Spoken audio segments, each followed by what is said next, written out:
नमस्कार साथियों, राजीव यादव दिल्ली देहात मोर्चा यूट्यूब चैनल पर आप सभी का स्वागत है। साथियों, आज हम आपसे बात करना चाहते हैं दिल्ली मास्टर प्लान 2041 के ड्रामे पर। आप समझेंगे, सोचेंगे कि मैं ये ड्रामा शब्द का इस्तेमाल क्यों कर रहा हूँ। अभी दिल्ली सरकार के मंत्री परवेश साहिब सिंह वर्मा ने दिल्ली के कुछ किसानों के सामने आकर ये कहा कि हम मास्टर प्लान 2041 को जल्द ही लागू करने वाले हैं। तो पहला प्रश्न तो ये है, परवेश वर्मा जी, मास्टर प्लान 2041 को किसने लेट करके रखा हुआ है? सन 2021 में जो पिछली मास्टर प्लान का कार्यकाल पूरा हो गया और सन 2022 से नई मास्टर प्लान 2041 लागू हो जानी चाहिए थी, वो आज 4 साल बाद भी क्यों अटकी हुई है? इसका जवाब शायद आपके पास नहीं है। दूसरी जो बात और महत्वपूर्ण बात है कि मास्टर प्लान 2021 भी लागू हुआ था, 2007 में लागू हुआ था, लेकिन दिल्ली मास्टर प्लान 2021 में जिस भूमि नीति के तहत 108 गांव में लैंड पूलिंग पॉलिसी के तहत जिन भी गांव वालों की ज़मीन पर जो सेक्टर रूपी शहर बसाना था, उसका क्या हुआ? उसका जवाब है आपके पास? क्यों नहीं है?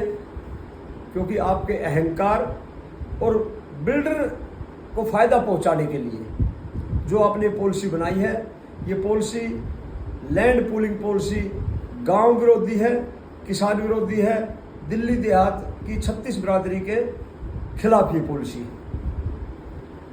तो आपने ये वादा कर दिया कि हम बहुत जल्द दिल्ली मास्टर प्लान 2041 को लागू करना चाहते हैं या कर रहे हैं। आपसे मेरे एडवांस में 2-3 सवाल हैं। नंबर 1, जब मास्टर प्लान 2041 का ड्राफ्ट पब्लिकली किया था और सभी हितधारकों से उस पर सजेशन और ऑब्जेक्शन यानी सुझाव और आपत्तियां मांगी गई थी, तो हमने कुछ सुझाव दिए थे कि जिस प्रकार से मास्टर प्लान 2021 में किसानों की एक भी बात को आपने नहीं माना और उसी वजह से किसी बिल्डर की एक ईंट नहीं लग पाई, तो कृपया करके वो गलती नई मास्टर प्लान 2041 में मत कीजिए।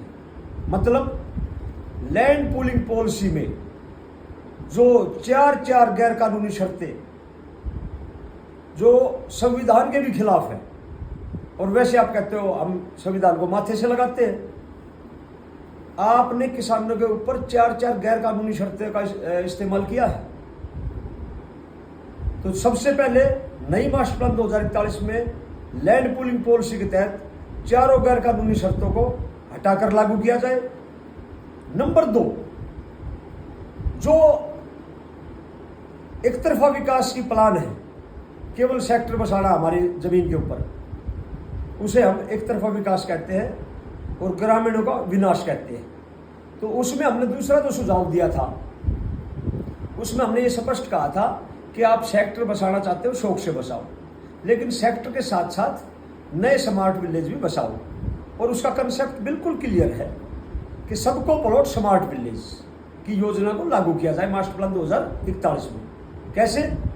सभी दादालाई जमीन वाले किसानों को जो अपनी जमीन को कुछ बेचना भी चाहते हो और अगर वो प्लॉट भी लेना चाहते हो, तो उसी की जमीन में से 1 बीघा जमीन का प्लॉट उन किसानों को दीजिए।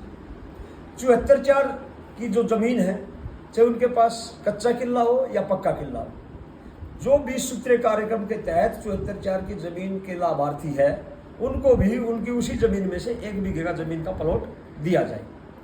और गांव के जो अन्य परिवार है, जो भूमिहीन परिवार है, उनके लिए भी ग्राम सभा की जमीन में से 500 गज का प्लॉट उनको भी दिया जाए। अब कई मेरे साथी एक प्रश्न पूछ लेते हैं कि भाई जिन्होंने जमीन बेच दी उनको कहाँ से प्लॉट मिलेगा?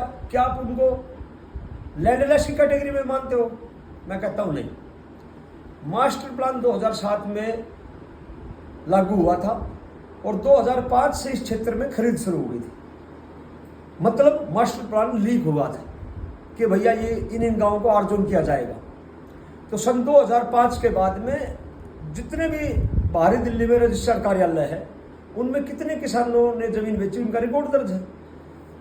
जिन किसानों ने अपनी सारी जमीन सन 2005 के बाद में बेची है उन किसानों के साथ धोखा हुआ है उस समय की डीडीए और उस समय की सरकार के हिसाब से। इसलिए उन किसानों की जमीन पर खरीदने वाले ने कोई धोखा नहीं किया, उसने पैसा दिया, किसान से जमीन खरीदे। लेकिन ये सरकार की तरफ से किसान के साथ किया गया एक धोखा है। अगर पॉलिसी में ये होता कि भाई किसान चाहे तो अपनी 1 बीघा 2 बीघा जमीन बचा ले, हम उसको प्लॉट देंगे, तो वो किसान बचाता। नहीं बचाता तो वो किसान जिम्मेदार था उसका, सीधी सी बात है। अब जबकि उनके खेत में कोई ईंट नहीं लगी है, किसी बिल्डर के कोई फ्लैट नहीं बने हैं, तो बिल्डर को लाइसेंस देने से पहले और 60% विकसित भूमि देने से पहले उन किसानों को, जिन किसानों ने अपनी सारी भूमि बेची है, 1 बीघा जमीन वापस मिले। इस तरह का कंसेप्ट जिससे कि सबका साथ और सबका विकास होगा, स्मार्ट विलेज भी बसेंगे और नए सेक्टर भी बसेंगे। तो अगर मास्टर प्लान 2041 में ये आपने संशोधन नहीं किए, या संशोधन तो जब होता है जब बनने के बाद में कुछ होता है, ये तो नया ड्राफ्ट बन रहा है, अगर आपने इसको शामिल नहीं किया तो मैं आपको वही एक कड़वी बात बताना चाहता हूँ। जो हस्र मास्टर प्लान 2021 का हुआ, वही हस्र मास्टर प्लान 2041 का भी होगा। और जिस तरह से आज हम 2025 में आपसे बात कर रहे हैं, इसी तरह 2045 भी आप देखोगे। लेकिन दिल्ली देहात का किसान अब जाग गया है। जब तक लाल डोरा के बाहर उनके खेतों में उनका हिस्सा नहीं मिलेगा, जब तक कोई भी विकास, ग्रामीणों का विनाश है। और आपको ये हमारी तरफ से एक निवेदन समझ लीजिए या इसको एक चेतावनी समझ लीजिए, वो मर्जी आपकी। धन्यवाद।